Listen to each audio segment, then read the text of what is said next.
Alhamdulillahi Rabbil Alamin. Assalatu wassalamu ala ashrafil anbiya'i wal mursalin Sayyidina wa maulana Muhammad wa ala alihi wa ashabihi ajma'in.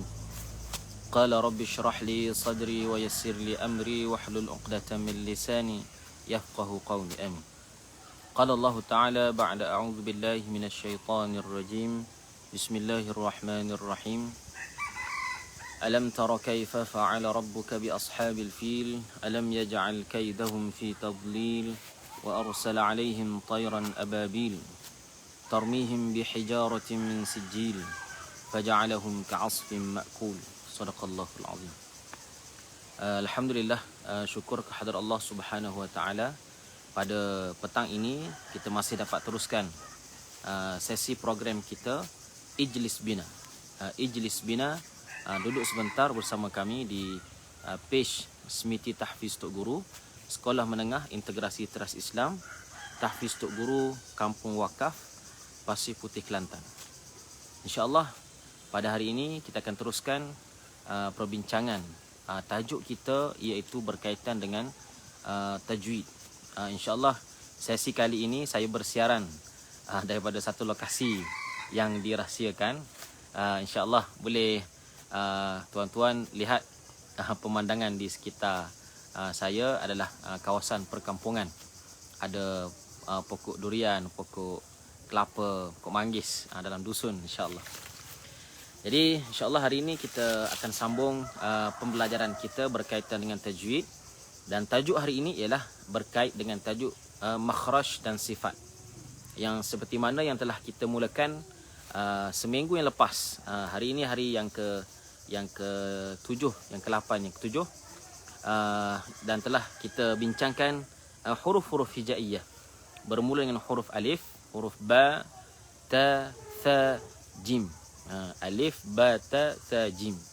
Dan hari ini insya-Allah kita hari yang ke-7, tajuk kita ialah berkait dengan huruf kha. Huruf kha. Pertama sekali, bila kita sebut tentang huruf kha, kita kena lihat di manakah keluarnya huruf kha. Bagaimanakah bentuk huruf kha? Huruf kha adalah sama dengan huruf ha dan huruf jim dari sudut bentuknya, tetapi perbezaannya ialah titik. Huruf ha dia tiada titik, huruf jim berada di tengah, dan huruf kha dia berada di atas. Titiknya berada di atas. InsyaAllah kita akan lihat yang pertama ialah huruf kha ini makhrajnya di mana. Okey. Sebagaimana yang telah kita sebutkan, antara makhraj ada makhraj yang disebut sebagai makhraj rongga mulut dan rongga hidung. Ada makhraj yang disebut sebagai kawasan yang lebih tepat, iaitu kita sebut ada makhraj yang disebut sebagai makhraj lidah al-lisan, dan ada makhraj asy-syafatan, bibir mulut. Dan hari ini, tajuk hari ini, huruf kha adalah huruf yang keluar daripada makhraj halkum. Makhraj halkum. Halkum kita ni leher kita. Orang Kelantan panggil tekak. Leher kita di kawasan halkum. Okey. Dan untuk halkum ni kita bahagikan kepada 3 kawasan, iaitu hujung halkum, tengah halkum dan pangkal halkum. Jadi untuk tajuk kita hari ini ialah huruf kha.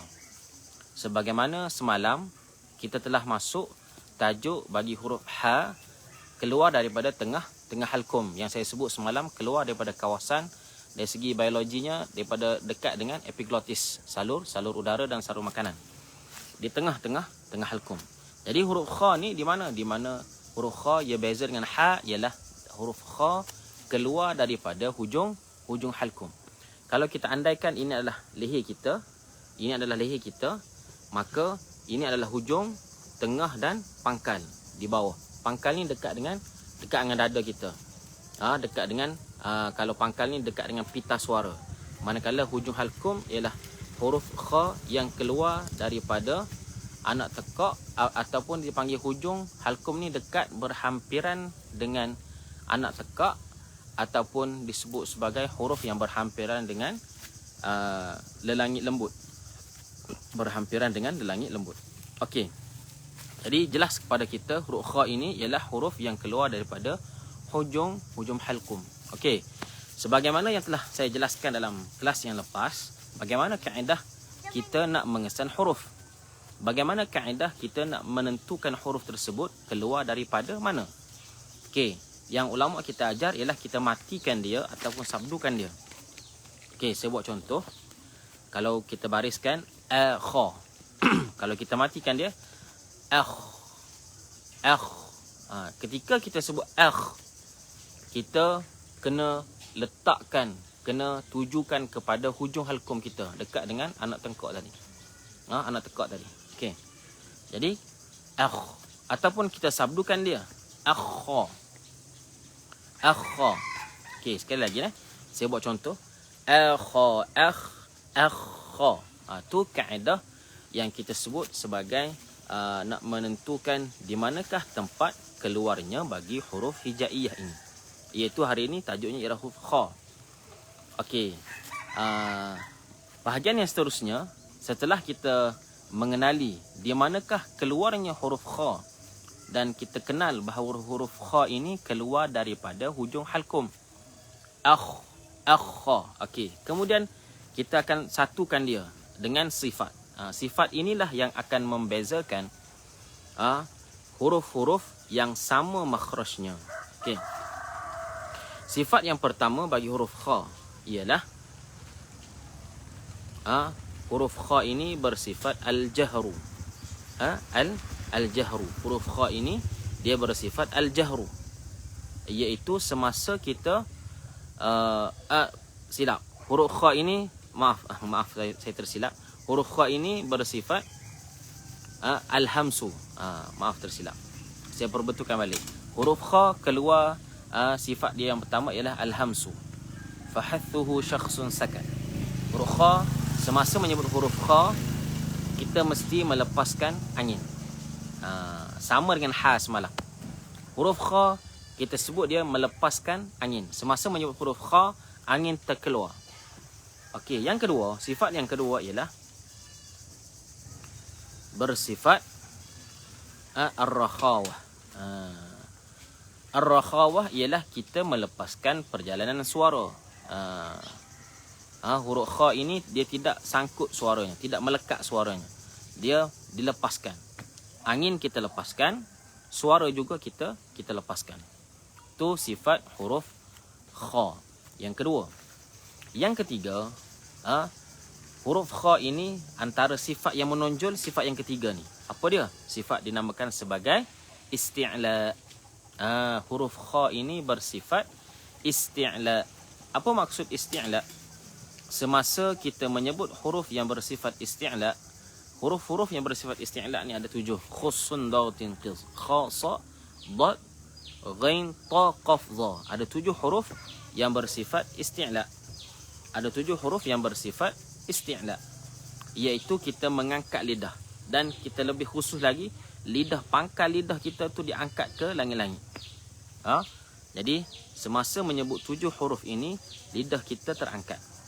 Dan hari ini kita belajar huruf kha. Dalam program Ijlis Bina kita pada hari ini, kita belajar tentang huruf kha. Yang mana huruf kha ini sifat dia yang ketiga, dan sifat inilah antara sifat yang paling menonjol bagi huruf kha, iaitu sifat isti'la. Kita mengangkat pangkal lidah. 3. Jadi yang pertama tadi al-hamsu, yang kedua ar-rakhawah, dan yang ketiga al-isti'la. Jadi sebenarnya kalau dari segi pembahagian kuat dan lemah, al-isti'la adalah sifat kuat, al-hamsu dan juga ar-rakhawah adalah sifat lemah. Okey, kemudian kita pergi kepada sifat yang seterusnya, sifat yang keempat bagi huruf kha. Sifat yang keempat bagi huruf kha ialah al-infitah. Apa itu al-infitah? Al-infitah ialah sifat dari segi maknanya ialah huruf tersebut tidak melekat lidah ke langit-langit. Semasa menyebut huruf kha, walaupun lidah diangkat, pangkal lidah ni diangkat, tetapi lidah yang lain tidak terjejas, tidaklah sehingga melekat. Sebab ada lawan dia, al-infitah, lawan dia al-itbaq, al-iltisaq, iaitu melekat lidah ke langit-langit. Jadi Huruf kha ini dia tidak bersifat begitu. Dia tidak bersifat melekat. Ada 4 huruf. Ini kita akan belajar nanti sedikit demi sedikit. Sad, dad, ta, za. 4 huruf ni disebut melekat lidah ke langit-langit. Tu bayangan awal. InsyaAllah nanti di akhir nanti saya akan buat satu kesimpulan keseluruhan kepada tajuk kita. Okey. Jadi tu yang keempat. Jadi bermakna huruf kha ini ada satu sifat kuat, iaitu al-isti'la. Al-hamsu sifat lemah, ar-rakhawah sifat lemah, dan al-infitah sifat lemah. Dan yang terakhir sifat dia yang kelima huruf kha ialah bersifat al-ismat. Jadi al-ismat ni termasuk dalam sifat kuat. Apa maksud al-ismat? Ismat ni ialah huruf yang berada di tidak di mana huruf yang agak sukar disebut. Lawan ismat ialah bersifat izlaq. Izlaq ni huruf-huruf yang berada di hujung. Huruf ba, ra berada di hujung-hujung. Okey, yang lebih sukar disebut. Jadi huruf kha ni termasuk huruf yang berada di dalam, yang dia agak sukar untuk keluar. Jadi itulah sifat bagi huruf kha. Sifat bagi huruf kha. Jadi sekiranya tuan-tuan ada soalan yang nak bertanya, boleh tanyalah. Sekiranya ada. Kalau ada soalan nak tanya, boleh tanya. Kalau saya boleh jawab, saya jawablah. Kalau tak boleh jawab, kita tengok dalam kelas yang seterusnya. Jadi saya persilalah sekiranya ada soalan. Okey, jadi jelaslah bagi kita bila kita tengok huruf kha ni ada 2 sifat. Ada 5 sifat. Dan dia ada 2 sifat kuat dan 3 sifat lemah. Yang paling menonjol dalam kelima-lima sifat ni ialah sifat isti'la. Sifat isti'la. Okey. Okey, boleh. Kalau ada soalan, kita ada beberapa minit lagi untuk kita habiskan sesi kita pada hari ini. Sebagaimana yang biasalah, kita hanya melaksanakan selama 15 minit, insya-Allah. Jadi mohon rakan-rakan dan juga sahabat-sahabat untuk share dan kongsikan rakaman kita pada hari ini. Boleh kita sama-sama manfaatkan dengan rakan-rakan kita supaya tersebar lebih luas lagi tentang ilmu-ilmu tentang secara ilmiah perbahasan. Jadi kita berbahas berkaitan dengan ilmu Al-Quran, ilmu tajwid yang disebut oleh dalam tafsiran. Bagaimana Imam Sayyidina Ali karramallahu wajhah menyebut apa maksud firman Allah Subhanahu wa taala, warattilil Qur'ana tartila. Apa yang dimaksudkan dengan tartil ialah tajwidul huruf wa ma'rifatul wuquf, iaitu kita memperelokkan tajwidul huruf, iaitu kita memperelokkan huruf-huruf semasa menyebut ayat-ayat suci Al-Quran. Wa ma'rifatul wuquf, kita kena tahu di manakah tempat wakaf yang baik. Kita kena faham, kena halusi, kena mempelajari isi kandungannya, bukan setakat kita mempelajari tajwidnya. Jadi itulah yang disebut sebagai tartil. Tuan-tuan, boleh kita perhalusi lagi insya-Allah. Kalau ada soalan boleh tanya. Boleh tanya soalan sekiranya tuan-tuan ada soalan yang nak tanya, insya-Allah. Jadi sebagai akhirnya untuk hari ini itulah perkongsian kita untuk setakat kita hari ini. Jadi sekiranya tuan-tuan ada sebarang persoalan, boleh hubungi nombor yang tertera di sana, 013 946 6880, 013 946 6880. Nombor saya sendirilah, ana Wan Abu Bakar bin Wan Mahusin, selaku pengetua kepada Semiti Tahfiz Tok Guru Sekolah Menengah Integrasi Teras Islam Tahfiz Tok Guru Kampung Wakaf Pasir Putih, Kelantan.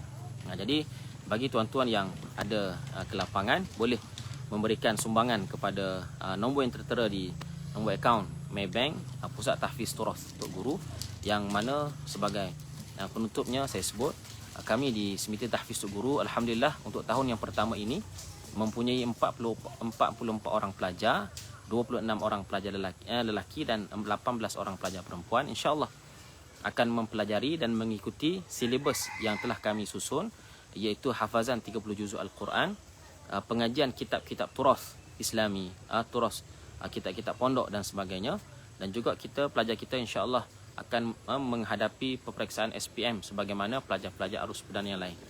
Jadi dan sebagai penutupnya, untuk makluman, setakat ni alhamdulillah peringkat sekolah kita telah siap hampir 90% kelengkapan asrama, surau, masjid, sekolah dan sebagainya. Alhamdulillah, terima kasih kepada semua penyumbang-penyumbang yang telah memberikan sumbangan. Jadi untuk makluman, kami masih lagi memerlukan lebih kurang RM200,000 lagi lah. Dan untuk minggu ni kami menjalankan kempen untuk menderma sebanyak RM500 setiap orang. Kami perlukan 400 orang penyumbang untuk mencapai RM200,000 yang kami akan gunakan untuk menjelaskan baki pembayaran kepada projek Ubah Suai, yang mana kontraktor kami alhamdulillah telah memberikan sumbangan dengan mendahulukan kerja dahulu. InsyaAllah bagi tuan-tuan yang ada kelapangan boleh membantu dengan memberikan sumbangan. Kami juga akan menyediakan kelengkapan untuk para pelajar seperti mesin basuh dan sebagainya. InsyaAllah pelajar-pelajar akan hadir secara bersemuka seperti yang disarankan oleh Majlis Agama Islam Kelantan dan juga Kementerian Pendidikan Malaysia, itu pada 4 April 2021. Jadi insyaAllah doakan supaya kita dapat teruskan dengan baik, insyaAllah. Jadi kita temu lagi esok jam 6 suku petang, Ijlis Bina. InsyaAllah akan bersiaran bersama dengan tuan-tuan. InsyaAllah esok kita akan masuk huruf dal. Huruf dal. Di manakah huruf dal? Apakah bezanya huruf dal dengan sebutan huruf D? Apakah yang membezakan huruf dal dengan sebutan huruf D? Di bahasa Melayu. Ada beza dia, tidak sama. Jadi itulah, insyaAllah kita temu esok. InsyaAllah. Aqulu qawli hadha wa astaghfirullahal azim li wa lakum. Wassalamualaikum warahmatullahi ta'ala wabarakatuh. Ijlis bina. Wallahu a'lam.